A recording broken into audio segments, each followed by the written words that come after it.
काँग्रेस माननीय पवार साहेबांच्या नेतृत्वाखाली राष्ट्रवादी काँग्रेस, त्यानंतर माननीय उद्धव ठाकरे साहेबांच्या नेतृत्वाखालची शिवसेना, समाजवादी पार्टी, शेका पक्ष, दोन्ही कम्युनिस्ट पक्ष, आप असा आमचा मोठा संसार आहे, मोठा थाट आहे. आणि काल रात्री जवळजवळ 99% काम पूर्ण झालं आहे. आता इतर लोकांनी याद्या जाहीर केल्या असतील, त्यांना विरोधी पक्षात बसायचं आहे, त्यांना काय फार घाई नाही आहे. आम्हाला सरकार बनवायचं आहे, आम्ही उद्याचे सत्ताधारी आहोत. त्याच्यामुळे प्रत्येक मतदारसंघ तोलून मापून आम्ही मोजून जागा वाटप करतो आहोत.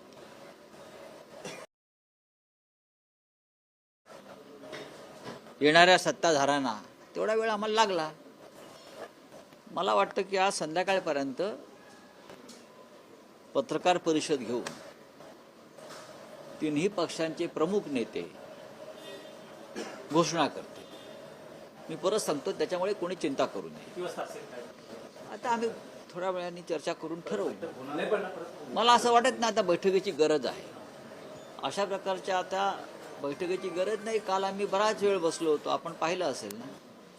आणि बाहेर पडलेल्या सगळ्याच नेत्यांच्या चेहऱ्यावरती हास्य होतं, स्मित हास्य होतं. पण राऊत साहेब, जे शिवसेनेला अपेक्षित आहे तसं घडतंय. म्हणजे शिवसेना 100 जागांसाठी फॉर्म्युला काय बनतोय? असं आहे की शिवसेना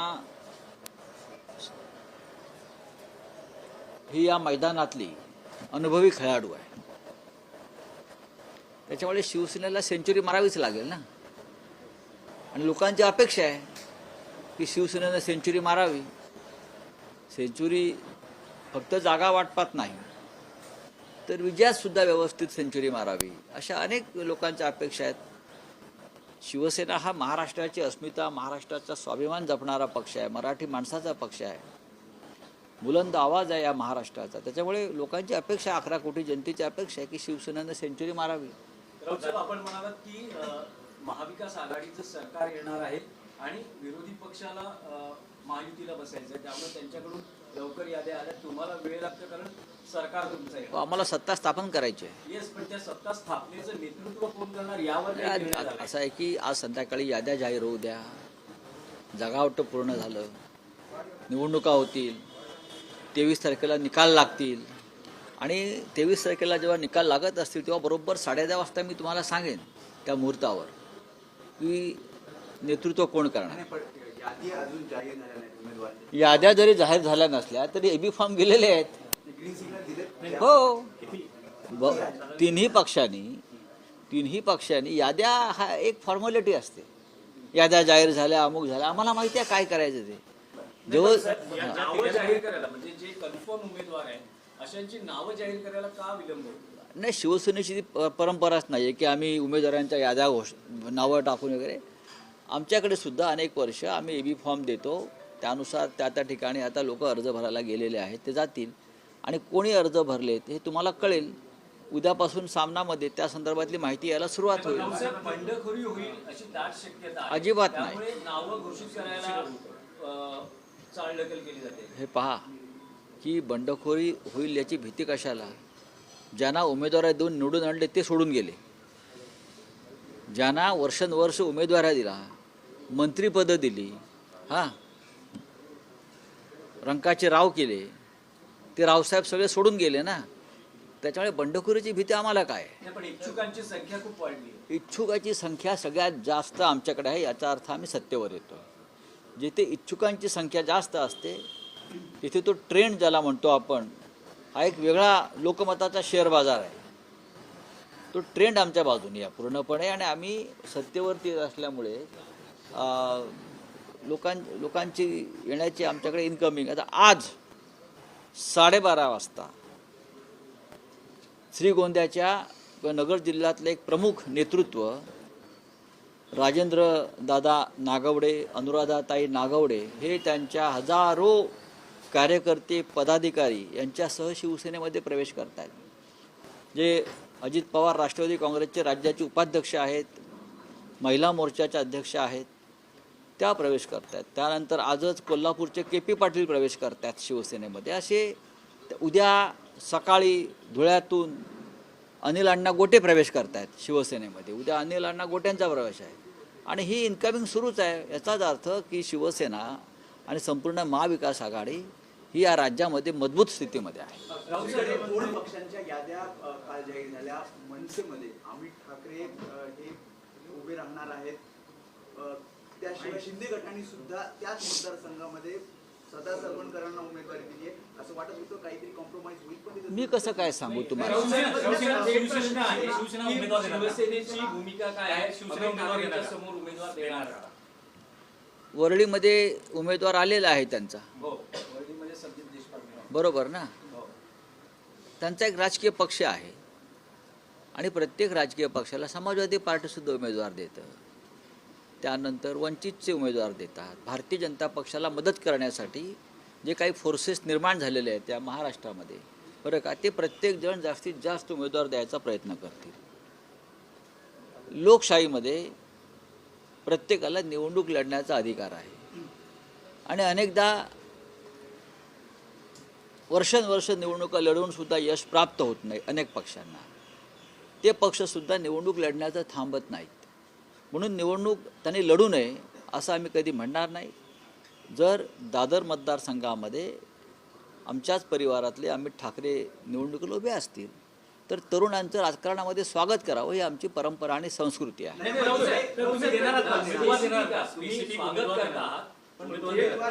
तुम्ही उमेदवार देणार का? कारण असा दावा केला की 2019ला आदित्य ठाकरे जेव्हा उभे होते वरळी, तेव्हा मनसेने उमेदवार न देता अप्रत्यक्षपणे त्यांना पाठिंबा दिला होता. दादर मतदारसंघामध्ये शिवसेना कायम लढत आलेली आहे. दादर माहीम हा मतदारसंघ जो आहे, ज्या भागामध्ये शिवसेनेची स्थापना झाली आणि जिथे स्थापना झाली त्या मतदारसंघात शिवसेना लढणार नाही असं कधी होत नाही. नाही, पण दुसरीकडे जर वरळीमध्ये जर माघार घेतली मनसेने तर असं होऊ शकतं का? मला असं वाटतं की राजकारणामध्ये क्वचित अशा गोष्टी घडत असतात. वरळीमध्ये आदित्य ठाकरे हे मागच्या इतक्याच मोठ्या मताधिक्यानं जिंकल्याशिवाय राहणार नाहीत. वरळीची जनता याने आदित्य ठाकरे यांचं नेतृत्व आणि काम पाहिलेलं आहे. लोकांसाठी धावणारा असा हा तरुण नेता आमचा आहे आणि आम्हाला वरळीची चिंता अजिबात वाटत नाही. किंबहुना महाराष्ट्रामध्ये असे अनेक मतदारसंघ आहेत जे आम्ही आत्ता खात्रीने सांगू त्या जागा आम्ही जिंकतो आहोत. नाही बरं, आमचा थेट प्रश्न आहे की दादरमध्ये पाठिंब्याच्या बदल्यात वरळीमध्ये आम्ही सौदा करत नाही असं कोणताही. काही, आम्ही गणित आहे का? शिवसेना हा असा पक्ष आहे की कोणत्याही प्रकारची सौदेबाजी करत नाही. कारण आम्ही राजकारणात निवडणूक लढताना आमचे प्रमुख नेते हे कोणतंही जरी समोर आव्हान आलं तरी ते आव्हान स्वीकारून निवडणुकीला उभे असतात. आणि हा तुमचा प्रश्न त्याच्यामुळे चुकीचा आहे. नांदगावमध्ये की जागा तुमच्याकडे आहे, तर अशी चर्चा आहे की समीर भुजबळ हे शिवसेना ठाकरे गटात प्रवेश करतायत, ते कदाचित उमेदवार असू शकतात. पण समीर भुजबळ माझ्याकडे तशी माहिती नाही आहे. तो मतदारसंघ शिवसेनेकडेच आहे, शिवसेनेकडेच राहील आणि शिवसेनेचाच आमदार तिथून निवडून येईल. राऊसाहेब, सिंधुदुर्गामध्ये कुडाळमध्ये निलेश राणे हे आज शिवसेना शिंदे गटात प्रवेश करतात. मुख्यमंत्र्यांच्या उपस्थितीत त्यांचा पक्ष प्रवेश होऊन नंतर ते उमेदवार म्हणूनही त्याच्यावरती मी काय मत व्यक्त करू? कोणी वडील एका पक्षात असतात, मुलगा एका पक्षात असतो, बायको दुसऱ्या पक्षात तिसऱ्या पक्षात असते, बरं का. मुलं जास्त असतील आणि जेवढे पक्ष असतील तेवढे त्या पक्षात जाऊन गोट्या खेळत बसतात. पण गणेश नाईक कुटुंबातही हेच दिसतं. असं आता मी काय करू शकतो? हे लोकांनी आता त्याच्यावरती विचार केला पाहिजे. बाजूबाजूच्याच मतदारसंघामध्ये भाऊ वेगळ्या वेगळ्या पक्षातून लढत आहेत. ही राजकीय स्वार्थ आणि राजकीय व्यवस्था जी आहे ती अत्यंत घाणेरडी आहे, दळभद्री आहे. पण राऊसाहेब, एक असं म्हटलं जातं की वरळीत शिवसेना शिंदे गटाकडून मोठा उमेदवार येईल आणि आदित्य ठाकरे यांना वरळीतच अडकवण्याची मोठा म्हणजे ट्रम्पला उभं करतायत का? हा, कोणाला? का प्रिन्स चार्ल्सला आणतायत? मोठा म्हणजे काय? मग मोठा म्हणजे ट्रम्प किंवा पुतिनलाच आणतील ना ते. याच्यापेक्षा मला मोठा उमेदवार सध्या दिसत किंवा नरेंद्र मोदींना आणतील, तर जय शहाला आणतील. याच्यापेक्षा कोणी मोठा उमेदवार असेल तर मला सांगा, मी अज्ञानी माणूस आहे. कोणाच्या? शिंदेच्या घरामध्ये कोण मोठा माणूस आहे? ते स्वतःच बालबुद्धीचे आहेत. या निवडणुकीनंतर ते राज्याचे मुख्यमंत्री नसणार. त्यांचं मोठेपण हे निवडणुकीचा निकाल लागेल त्या दिवशी संपणार आहे. मग कसला मोठा उमेदवार? 45 उमेदवारांची यादी काल शिंदे गटाकडनं जाहीर झाली. 45. 245 देऊ द्या. त्यातही अनेकांना परत भारतीय जनता पक्षानं ठरवलेली यादी आहे ती. तुम्ही ती यादी पहा, त्याच्यावरती अमित शहाचा सही शिक्का आहे. पहा, तो एक शिक्का आहे, अमित शहा सँक्शन.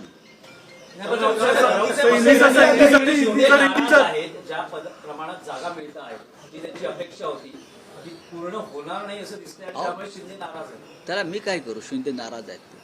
काही दिवसांनी ते कोमात गेलेले असतील. भारतीय जनता पक्षाबरोबर आमचा अनुभव 25 वर्षाचा आहे. आम्हाला माहिती आहे हा काय पक्ष आहे तो. त्याच्यामुळे 2.5 वर्ष त्यांनी शिंदेना खेळवलं, बागडवलं, वापरलं. आता भविष्यात आज ते निराशेत आहेत, उद्या कोमात जातील, मग ICUत जातील राजकीय दृष्ट्या, आणि मग ते नष्ट होतील.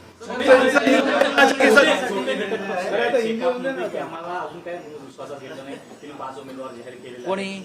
माझ्या माहितीप्रमाणे माननीय शरद पवार साहेबांनी जयंत पाटलांशी चर्चा केलेली आहे. समाजवादी पार्टीशी आमची चर्चा सुरू आहे. पण लहान पक्ष जे असतात त्यांच्या अपेक्षा मोठ्या असतात. आणि महाराष्ट्रामध्ये 288 जागा 3 प्रमुख पक्षात मुख्यतः वाटल्या जातात. आणि जिथे प्रत्येकाची ताकद आहे लहान पक्षाची, त्यांनी तिथे आपल्या अपेक्षेनुसार ज्या जागा मागितलेल्या असतात त्या ताकदीनुसार मागाव्या.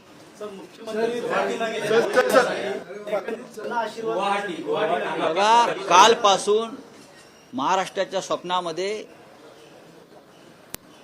म्हशींचं हंबरण ऐकू येत आहे. म्हशी बिचारा तडफडत आहेत. गोहत्या, गोवंश हत्या ही आहेच, पण प्राणी हत्या हा सुद्धा मनुष्य जातीला आणि मानवतेला कलंक आहे. त्याच्यामुळे गेल्या काही दिवसापासून गुवाहाटीतून जे हंबरडे आम्हाला ऐकू येत आहेत त्याच्यामुळे राज्याच्या जनतेचं काळीज विदीर्ण झालेलं आहे. चला, थँक्यू. महाराजांनी राजीनामा दिलाय. त्यांचं असं म्हणणं आहे की 10 मिनिटंही वेळ मिळू शकला नाही गेल्या 10 महिन्यांमध्ये. मला माहीत नाही, त्याच्याविषयी मी चर्चा करेन पक्षात. त्याचबरोबर अनिल देशमुख यांनी तुरुंगातल्या अनुभवावर आपलं एक पुस्तक लिहिलं आहे. आता उत्सुकता लागली की संजय राऊत साहेबांचं पुस्तक कधी येणार? तुम्ही गेल्या वर्षापासून प्लॅन काढण्याचा सुरू आहे तुमचा. गेल्या वर्षभरामध्ये पुस्तकाचं बरंचसं काम पूर्ण झालेलं आहे. 90% थोडं शिल्लक आहे. आता निवडणुका संपल्या की निवांत वेळ मिळेल मला, पूर्ण करणार आणि तुमच्यापर्यंत येणार. राऊत साहेब, पुस्तकाचं शीर्षक काय असेल? पुस्तकाचं शीर्षक काय असेल? तुमचे तुरुंगातले अनुभव आहेत, साहजिकच आहे, उत्सुकता आहे की काय?